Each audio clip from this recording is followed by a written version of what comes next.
The Holocaust, which began in 1941, aimed to destroy the Jewish population of Europe and other undesirables. The German government under Hitler systematically killed more than 11 million people. Viewers, this is equivalent to killing everybody in Ohio. After liberation of the concentration camps, Jews as well as other non-Jewish prisoners returned home. But it was very hard for some of them who feared the aftermath of the effects. The Holocaust did not happen in a bubble, and neither did the hatred that caused it. The trauma and wounds are still there. As people moved from Europe, some survivors came to the United States, and some immigrated to Pennsylvania. Today we will hear the story of Hannah's parents, William and Anna, and their time in Nazi Europe, as well as their journey to Pennsylvania. Thank you for being here today, Miss Brody. Oh, thank you so much for inviting me. This is a very personal story to share, but it's not just my story as far as my parents go, but I think it's a lesson in history, it's a lesson in humanity, and hopefully you'll be able to take something away from it in terms of what we are experiencing in today's world that is still current, what's happening that happened to them. So I'll begin in the time when I became aware that my parents were survivors. My mother and I often shared a story with me of meeting my father, and they went to dances and they had a wonderful time, and they met all these people who were my so-called aunts and uncles who I knew in my hometown. And that's where they all paired up and then ended up all settling in a beautiful mountainous town of Liberec, which is north of Prague, now Czechoslovakia, and now Czech Republic and formerly Czechoslovakia. So it sounded very romantic and very nice, and I loved hearing the stories of their courtship. But at some point I said, well, why were you all there? And she said, oh, we were in a sanatorium. A sanatorium is a European word for a recovery kind of a hospital, but it's like a wellness center, what we would call right now, where people go and recover after some kind of health or mental issue that they have. And the good air and the mountain and the good food and the relaxation are supposed to aid in recovery. So it wasn't long before I said, well, wait a minute, you said you were teenagers, you were in your late teens, and why would you need to recover? Why were you all sick? So, it became very apparent that there was something going on here that wasn't just romantic and beautiful, but something different was going on. And that's when she shared with me that they were all recovering from what happened to them in the concentration camp. So my mother, of course, told me her story. She was the youngest of 7 children. She was 14 years old when they were told to gather all their belongings and meet in town center square with up to 40 pounds, 40 kilos of luggage per family and be relocated. So I'm sure you guys have a lot of questions. We live in a democracy. We live in a country where we're used to questioning things. And I would, for one, say, I'm not going. Like, who are they to tell me that I have to show up? Well, there were a few problems with that thought. One is that every single person over the age of 16 had to carry identification on them. And that's why you hear of so many hidden children, because they did not need identification.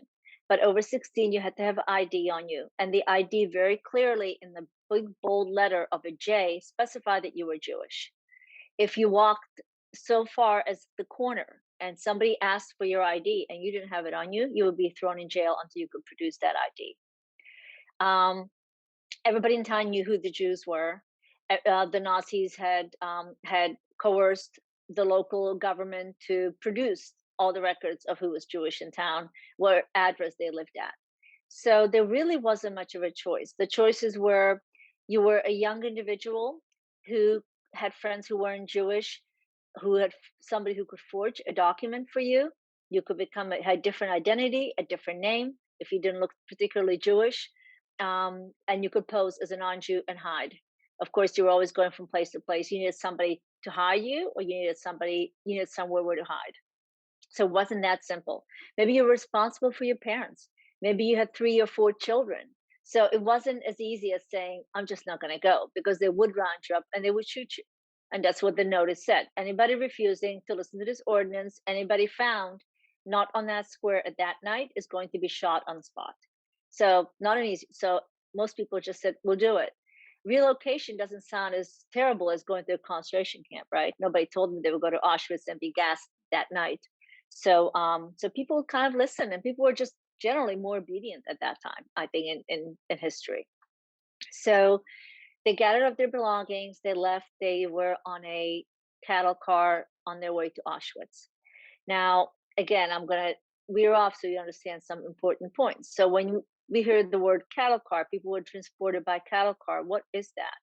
If you ever have a chance to go to Washington D.C. to the Holocaust Memorial Museum, it is incredible. It is a very sad place, needless to say, but it's done really, really well. But one of the exhibits is actually a cattle car that you are forced to go through to get to the next room of exhibits. And if you're not going to be creeped out by that, nothing will. You can just feel the aura around it. It's meant to transport cattle and animals and livestock. They don't need windows. They only have bars. At the Holocaust Museum, was it a real like cattle car that was used to transport, or is it a replica? Do you know? I believe it is a real one. So, Horrible. because I just remember it really smelled, unless it's a really good replica.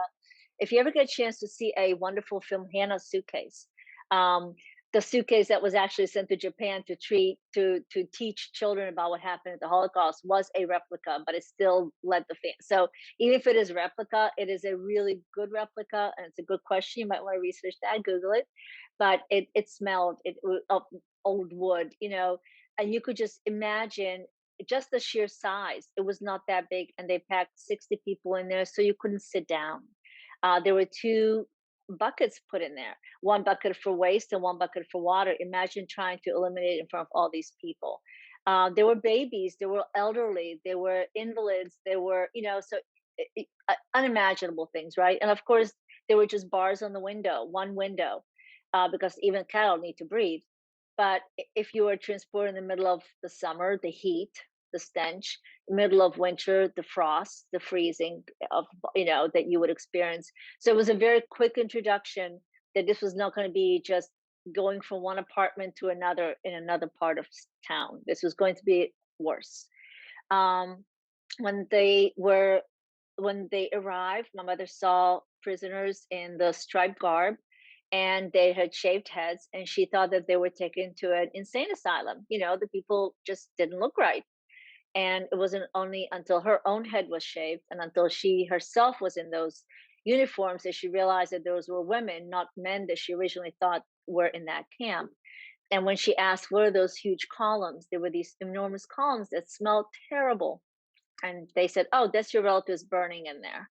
So there was no gentle introduction to this. And she was 14.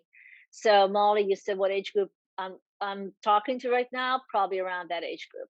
Okay. And this is somebody who was the youngest baby of the family. So she really, even though they were orphaned at that time, the older siblings took care of the younger siblings. So an immediate she was thrown in. Um, her mother recounted how her girlfriend was on that transport. And this was a girlfriend who was well off, and she had the best toys and the best dolls. My mother used to be a little jealous of her because she was better off than my mother was. And by the time they opened the doors in Auschwitz, she had gone insane. I mean, she was screaming. She couldn't handle it. She was so, who survived? You needed luck, not necessarily brains, but luck to be in the right lane, to not be hit, to be put on the right work detail. And if you were used to doing with a little less, that also helped you because you were already used to not having a full belly all the time. So you know, and then you survived very quickly. Um, my mother said that she and her sisters would stand for hours at the appel. The appel was the counting. You had to stand in lines and be counted. That was just in the heat or in the cold. And her sister one time opened her mouth to the capo. Capos were the first layer of guards that were directly in charge of the inmates.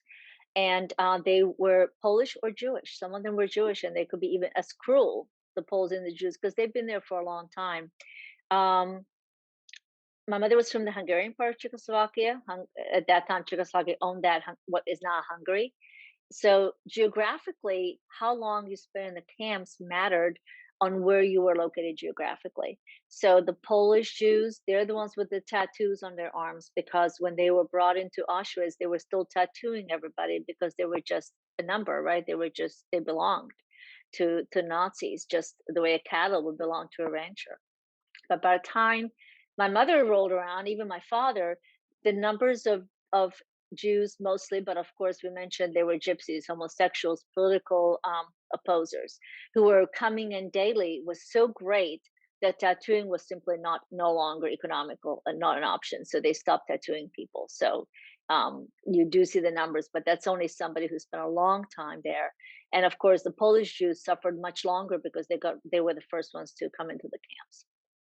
So my mother was lucky enough because when the sister kind of mouthed off to the capo said, "That's it, you're getting on this truck." And they were lucky, all four. So my mother was with her four sisters. So all five of them were able to be on this truck together. And again, they didn't know. Sometimes they would say, "We want 10 volunteers." And do you raise your hand?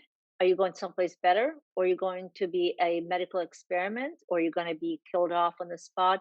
So these choices that they had to make were not necessarily choices that were intelligent choices because you really didn't know. Nobody explained to you where you're going. You couldn't ask, like, "Excuse me, is this going to be a better place for me?" So they got lucky. They got sent out to a farm where they spent the rest of the war picking vegetables and fruits or whatever for the Nazi camps. So because we didn't talk about the food, so we'll talk about the food. And in this way, every so often when they were um, picking potatoes or turnips or whatever, they could take a potato and put it in their pocket and be able to eat it later. So they were to supplement their diet. Why was that so important? Because the basic diet in a camp, it was one diet across the board: piece of bread and brown water, which was supposed to be coffee for breakfast. Then you worked all day with nothing else, maybe water. And at the end of the day, there will be a broth that would have the leftovers from the Nazis' dinners, um, and maybe a potato or whatever in it, and some vegetables. And depending on how they ladled it out, that's how much you could have gotten just the broth, or if you were at the bottom and somebody really put the ladle in and out, maybe you got a piece of meat or a piece of vegetable, and then a piece of bread, and that was dinner, and that was it. So they it was counted that they probably lived on about 500 calories a day. So they did hard labor on 500 calories a day as adults. So it didn't take very long for everybody to look emaciated. So if you see pictures of survivors and you see walking skeletons, that's why. So she felt very lucky to be at that farm and be away from the concentration camp atmosphere. They were locked up every night in a barn, so she was always worried that there might be a fire and then they would burn up. But other than that, she didn't think it was the worst place in the world, and she was with her sisters. Of course, when it became apparent that the war was ending, they were all taken back to the concentration camp and then walked out from there in mass on a march of death march. It was called because it was exactly that. You marched, and if you couldn't, you were shot in the back. If you stopped too long, you were shot in the back. So you would just get snow on the ground and eat that for liquid, or sometimes people ran out and threw food at the people who were being marched. But generally, it was just basically a way to get back to Germany as fast as possible, to be used either as human shields or to be making bullets or something like that. So really, it was horrible. My mother lost her toes on this march. Her toes froze, and when she was liberated by Russians, thankfully, her toes were frozen and had to be amputated. Now here she was, now 16 years old, and begging the doctor not to amputate the rest of her foot because she was 16 and who was going to marry her if she didn't have toes. So nobody should have to experience that. Luckily, that was enough. The gangrene stopped right there, and she was able to not lose her foot. She had tuberculosis. On this death march, one of her sisters, the second one in order of birth, fell over and died. She had typhus. I always feel terrible because she went through the whole year and a few months of concentration camp and then died on the death march. So she suffered and then she died. But so many people did. My mother said that when she fell over, she it registered in her mind that her sister passed away and that they had to go on without her, but she kept on walking, devoid of all emotions. But I think She probably was devoid of all emotions for a long time by then, because if you weren't, you would go mad. So you really, you had to do that. Um, from there, she was, of course, in the hospital. And when she recovered, that's when she was taken to the sanatorium where she met my dad. So that's how she ended up there. While she was there, and we'll talk about that in the question and answer, um, all of her siblings scattered to the wind. One sibling went to Russia, one sibling went to Hungary, two siblings went to America, and the one of the brothers died too during the war, same way. So she was all alone. Now she's 16, 17 years old at this point. She was 17, and she was all alone in this country that where Czech was her second language. Now, so of course I said, well, what was Daddy's story? My father's story was even a little more horrific, if possible. My dad was the man of the house at the age of 12, because his father died. So there were four of them and the mother. And when the war reached their part of the country, which was the Ukraine, today's Ukraine, also Czechoslovakia, but today's Ukraine, you could see the borders were very fluid at that time. He decided to join the partisans. So partisans are resistors, and partisans, where there were Jewish troops, there were Russian troops, but he joined one that was mixed, and they would go on expeditions. They would try to mine the roads that the Germans were coming on. They would burn up bridges that the German convoys were going to travel. So they were trying to do whatever they could to disrupt the Germans. It was extremely dangerous. Not only were the Germans after them, not only did they have to live in the woods, going from place to place, cooking their food just on fires and disappearing quickly into the woods whenever there was danger.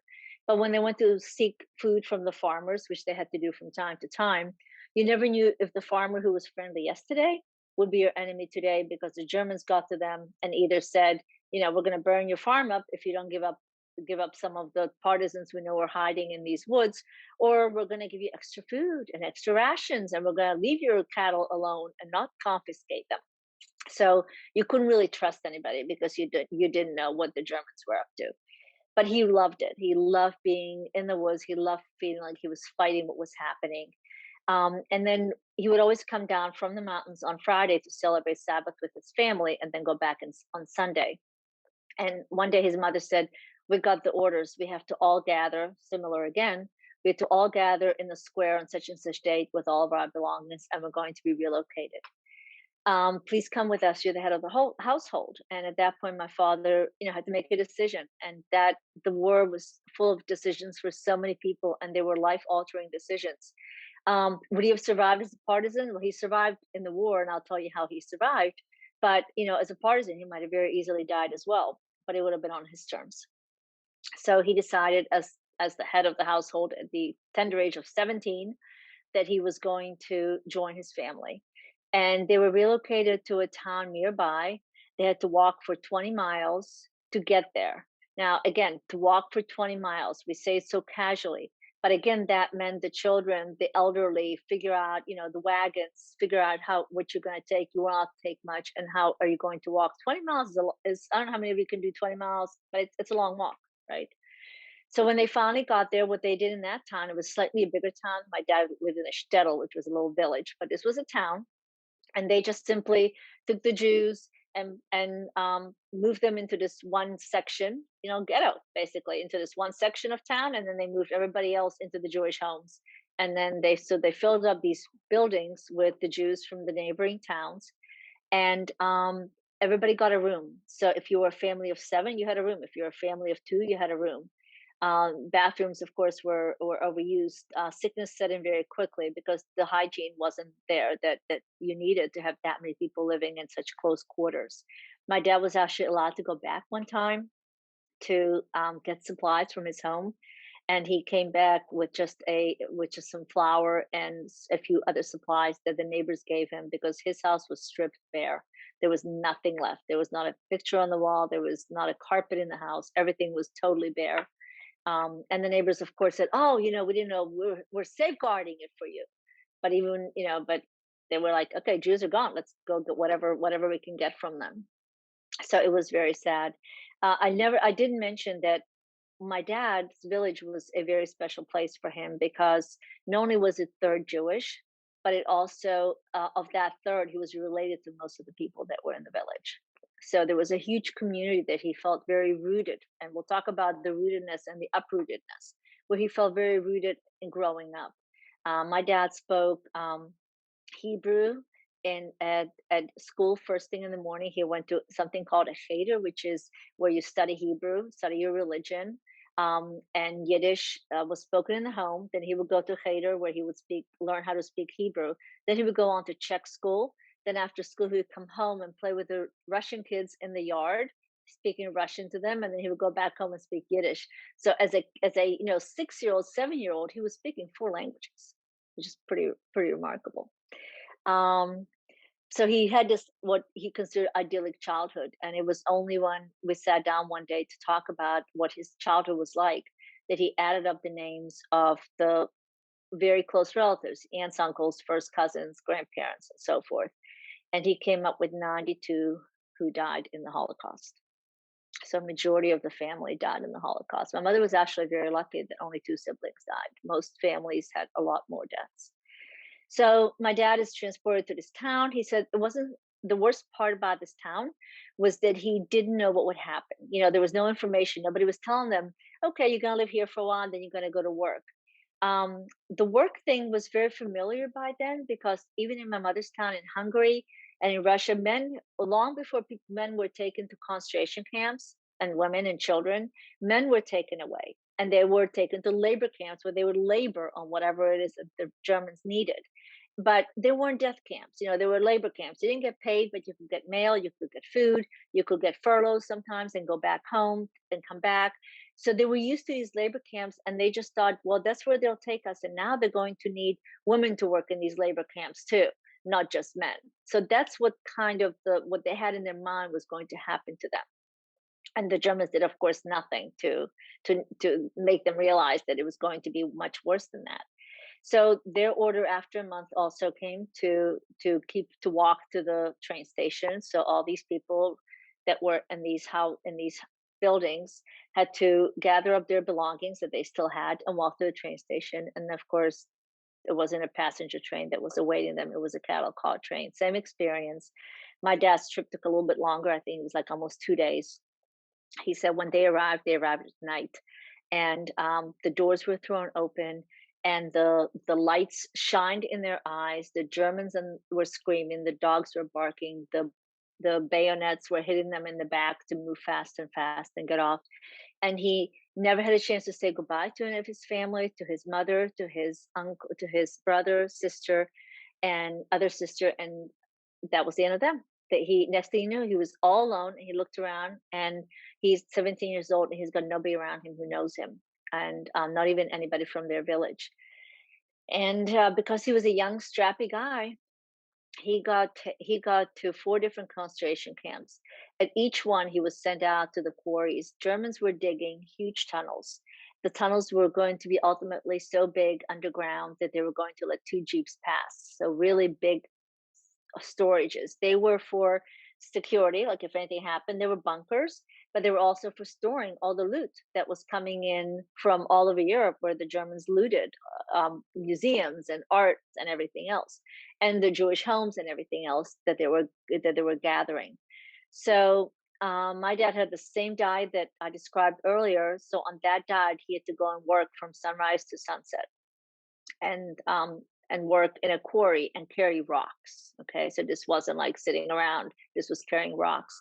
He said the first day that they came out of the quarry, it was very hot, and they rushed the bucket of water to drink water. And the Nazi kicked it over, and he said, "Nobody drinks. No one drinks until I say you can drink." And they didn't get any water, and they had to go back to work. There was also a young boy there who was given a whip, and the Nazi said, "You're going to whip anybody who doesn't work fast." And the little boy said, the youngest boy, he said, "I'm not going to." And he got shot on the spot. Then they said, "Who wants the whip now?" What would you do? What would you do? Would you whip? Would you die? These kind of like choices, just horrible stuff that nobody should have to see. And that was just the introduction. But needless to say, after a year in these camps, my dad was very close to death, and he was actually very close to giving up. and he was transported yet to another camp. This was the fourth camp, and he knew he didn't have much longer to live. I mean, he was just worked to death at this point, literally. And somebody, they would always talk when they went to a new camp, where are you from? And somebody said, oh, there's some guy named Rosenberg from your hometown. And my dad said, oh my God, that's my uncle. Now, Uncle Rosenberg was my father's angel. Uncle Rosenberg was a very gifted portrait. He was an artist, but he drew portraits for the Nazis.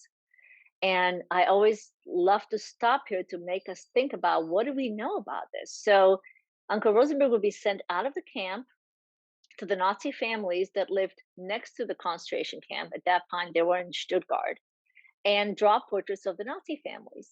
So when people would say, well, we had no idea what was happening in these camps, you have to realize that these concentration camps, they were not in some deep woods that were, where nobody ever went. These were right on the outskirts of towns. Sometimes they were part of a town that was cordoned off.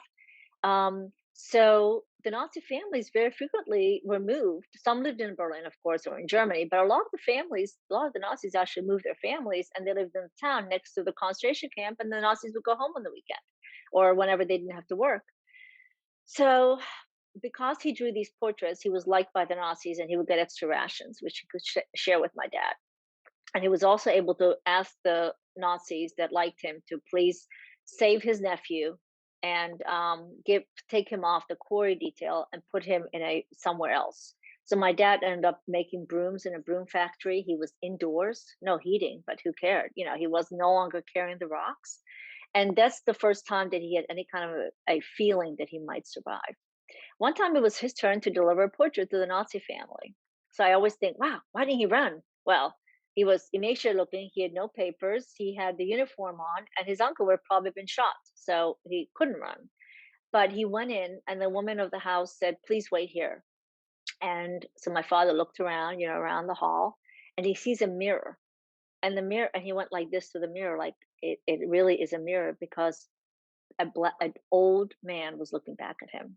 So by this point, he's like 18 years old, and he does not recognize his face. He does not recognize what he looks like, because he hasn't seen himself in almost 2 years in a mirror. So the war was coming to an end now too, and also he was also put on a death march. And the first night they were put inside a barn overnight, and then to be marched out again in the morning. And he decided that he was not going to be shot like a dog on the side of the road, that he was going to stay hidden among the straw or just keep on sleeping. And if they shot him, they would shoot him there, but not on the side of a road. And he fell back into a deep sleep after the Germans yelled and everybody hustled out. And he wakes up, and he is being woken by a fellow prisoner who was holding a piece of bread and saying, eat, we got bread. And he said he was so confused. Like, the day before, there was no bread, and if there was bread, nobody would have shared. So the fellow prisoner explained that a few minutes after they walked out of the barn, the bombs started falling faster. The Americans were very close. They were right over the bridge, and the Germans took off running for Germany and just left everybody on the side of the road. So what do you do with this humanity that's just left on the side of a road? Where do you go? Everyone was just dazed, kind of walking around, because all of a sudden they were freed. The Nazis fled. So the Red Cross was still far behind. They were coming, but they weren't there yet to assist. So the liberators, the American general, gave an order to the whole town that had to bring food immediately, blankets, clothing for all the people who were left by the side of the road. And everybody was more than happy to cooperate, because now they had to listen to the Americans, and a day before they had to listen to the Germans. So there was definitely, the suffering was Jewish in the concentration camps, but the villages and the cities that were run over by the Germans also suffered, because they also had to sort of, maybe not cooperate, but they certainly, their life wasn't easy either during the war, right? Everybody suffered. So they were given train tickets, like a Euro pass to go anywhere that they wanted to go to. Some people went back to their hometown. My dad was too weak. He got a lot of beatings during the war. He was emaciated. He had tuberculosis. So he was taken to a hospital, where he stayed for almost a year until he was well enough to be transported to the sanatorium where he met my mother. And that's how they met. And that's how all their friends were. So I only then I realized that, my God, all these aunts and uncles in my hometown, there were about 10 to 15 couples. They all had shared that same experience, and I don't know if they talked about it. When my father passed away when I was in like about 35, 37 years old. So I didn't have the thought process yet to like ask him, like, did you talk about this? The questions that come up now as an older adult that I wish I had the answers to, I really don't. But I'm sure they did. But again, like any survivors, whether it's from a war or Vietnam vets or veterans, they don't have to talk about their experiences. They just knowing that they share that same experience makes their friendship just that much closer and tighter, because they've all gone through the same thing. So I have a lot more little stories, but I don't want to run out of time. So I want to get to the questions and answers, and then we can also discuss anything else that maybe Molly, since you're the narrator, has come up that you would think would be of interest.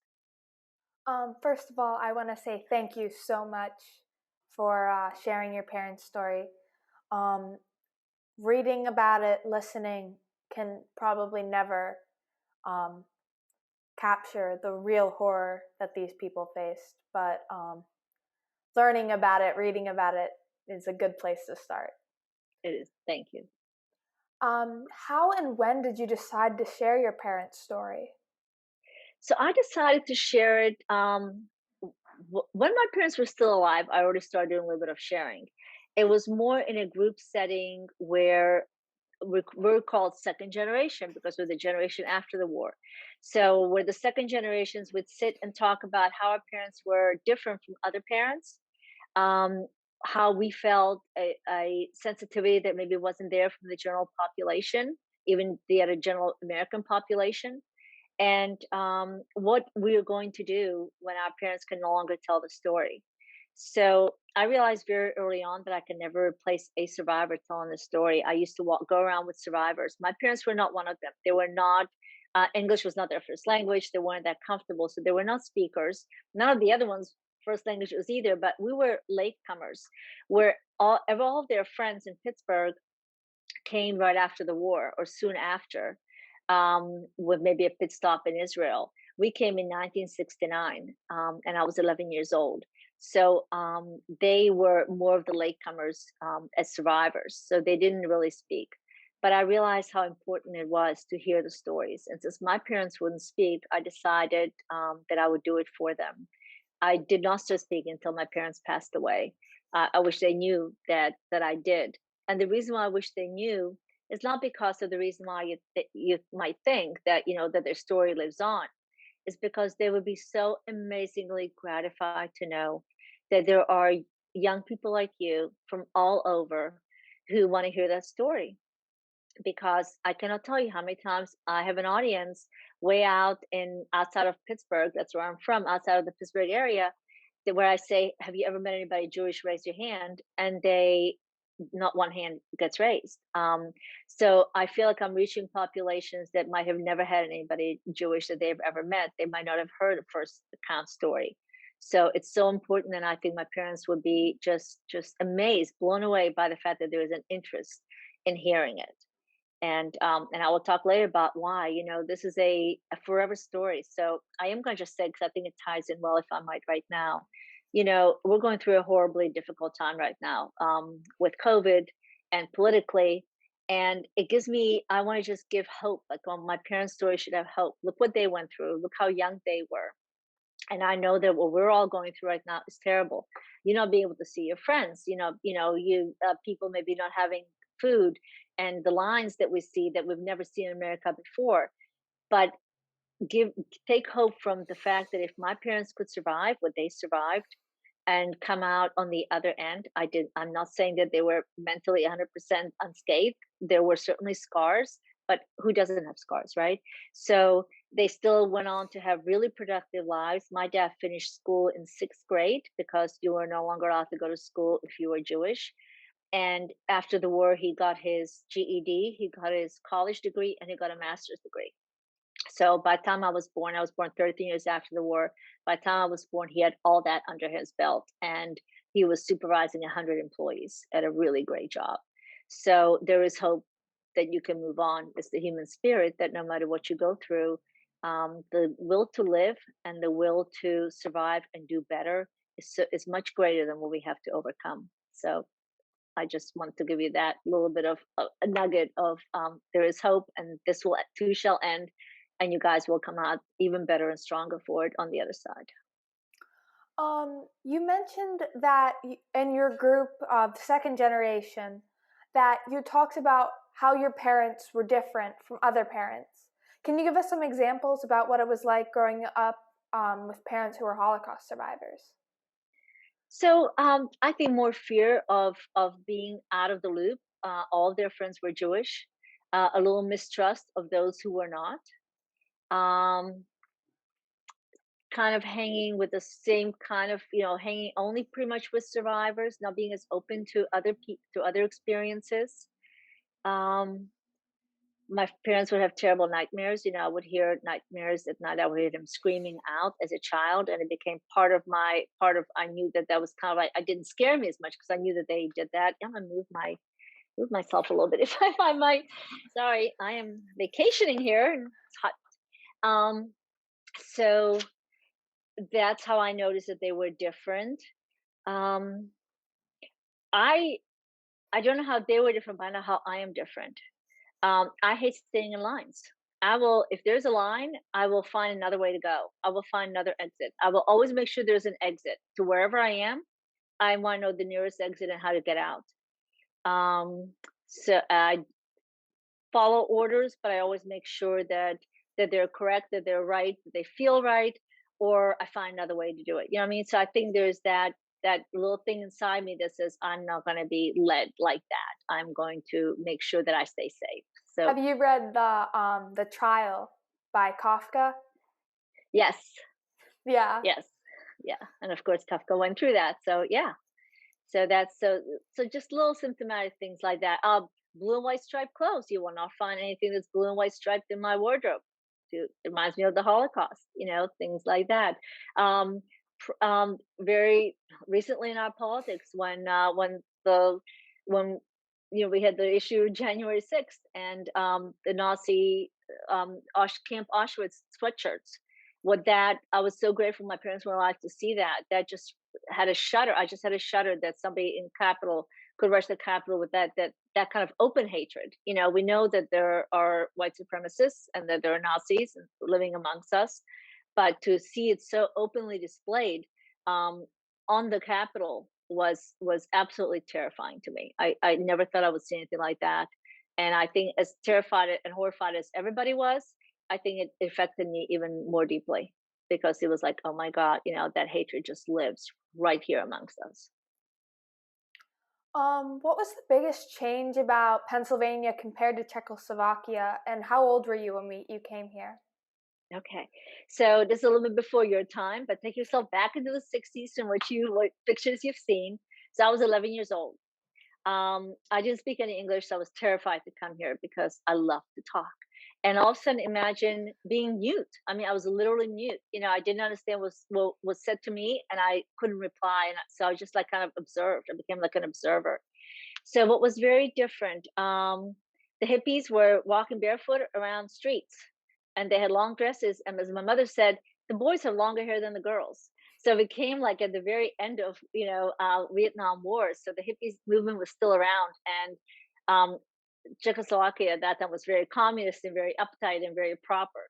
So that was just physically that was really different. The amount of food in the stores, we saw some empty stores, empty shelves with toilet paper and Bounty and all that. That terrified me because I remember that in Czechoslovakia, there would be times when the stores shelves would be empty and then they would get refilled, and then people would go like, "Oh my God, there's stuff now. Let's grab it all," and that would lead to more empty shelves because everybody hoarded stuff. So the fact that there were like three kinds of peanut butter instead of just one peanut butter, that was interesting. At school, we had something called peanut butter. So I told my aunt who sponsored us to live in Pittsburgh. I said, "There's something in school, and it's like it says peanuts in it." She goes, "No, peanut butter." So they bought it because I really liked it. And my mother tasted it. She goes, "Oh my God, this is what the soldiers gave us after the war." Like she hadn't had peanut butter since the war, and she remembered that taste.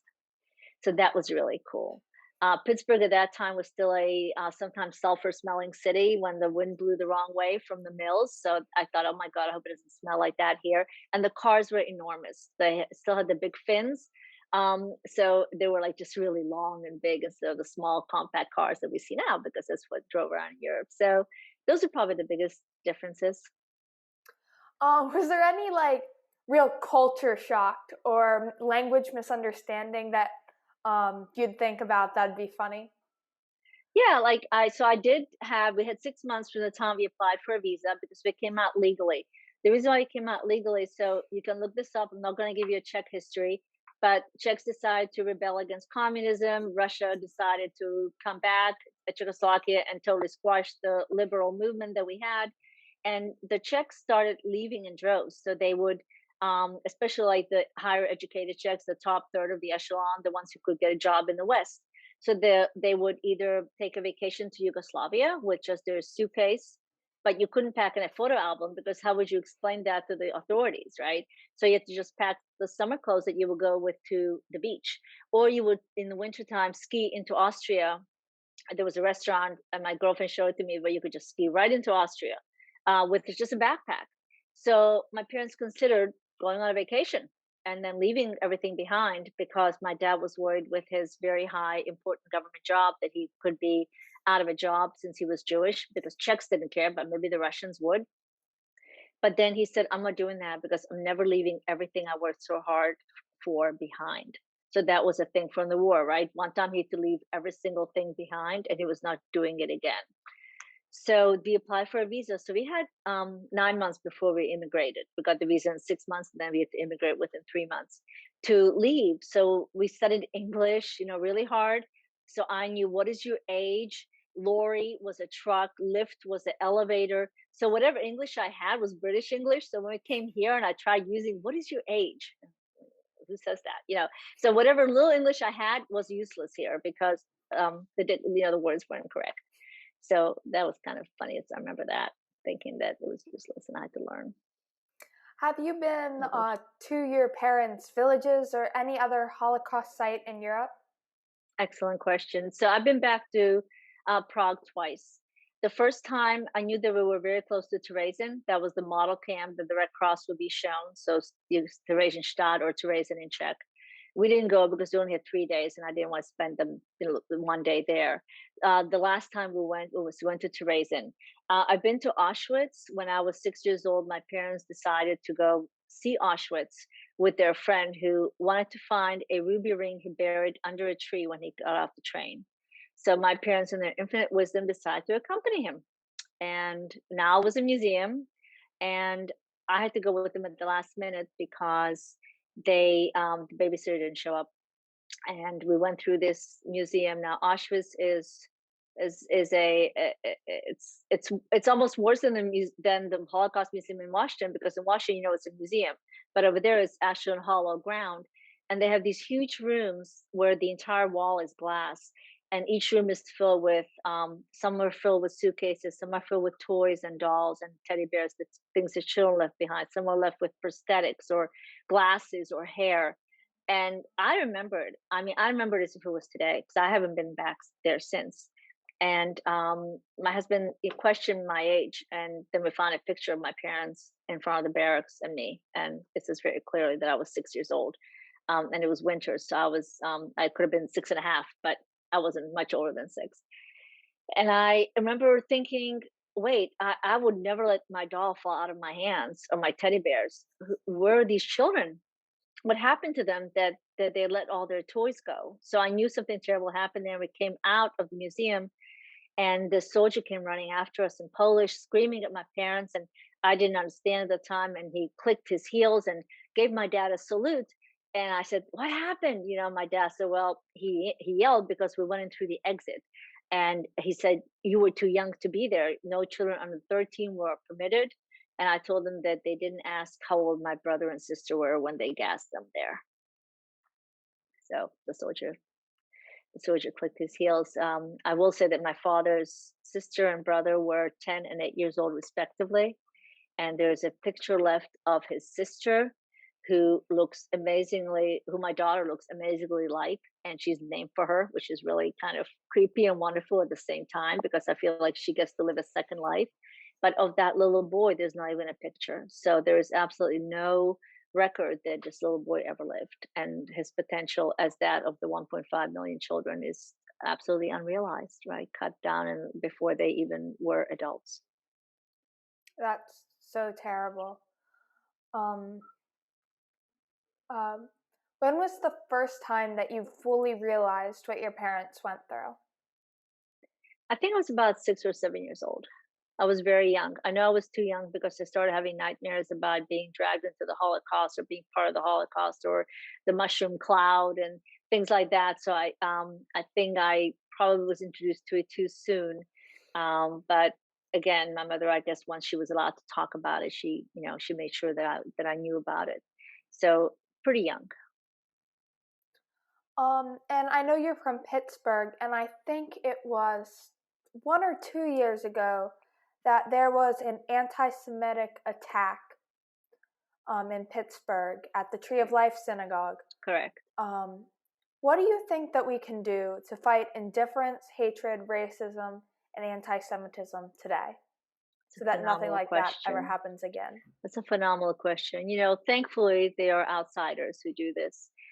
Ironically, the reason why this young man chose to go to a synagogue was because it was a Jewish. There's a Jewish group called Hayas that helped us to resettle when we came to America. They provided some furniture and some job training for my parents. And since there aren't Jewish immigrants coming in, when the Russian immigration came in, the Russian wave in the 80s, they were very helpful in resettling those Jews. But now there is not a need. But now there's a need with the Bhutanese. So the people from Bhutan, Pittsburgh has one of the largest outside of Bhutan population that resettled around the Pittsburgh area. And he heard that Hayas helped them. And he was anti-immigration. Hayas helped them. Hayas was a Jewish organization, therefore Jews had to be punished. That was his thought. That was his mental thought.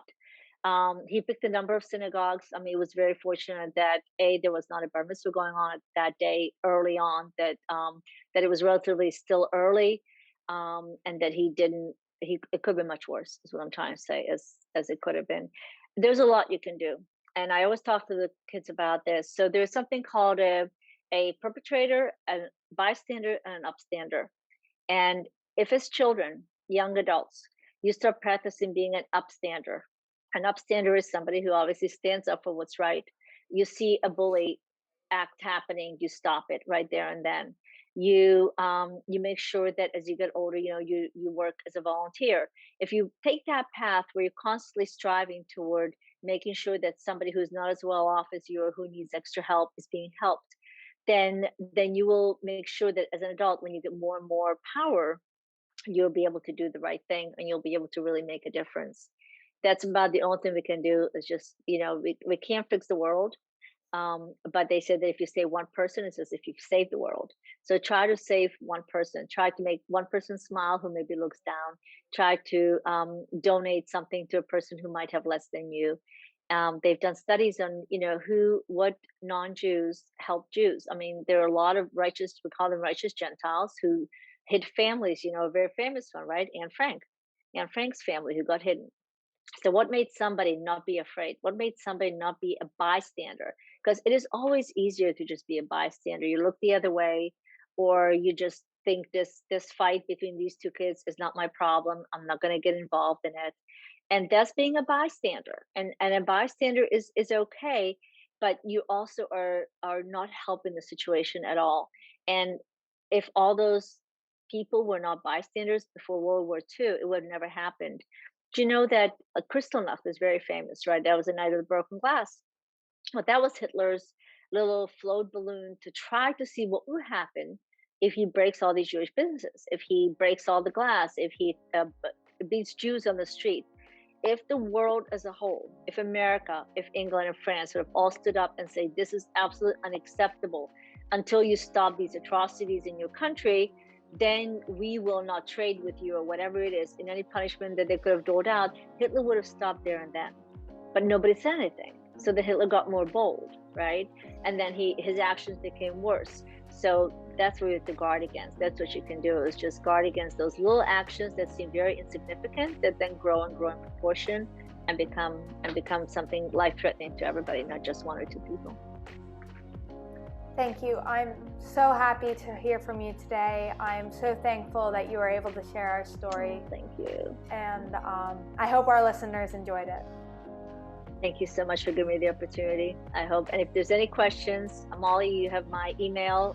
I'll be very happy to email back any answers that somebody might have. All right. Questions. Thank you. Thank you.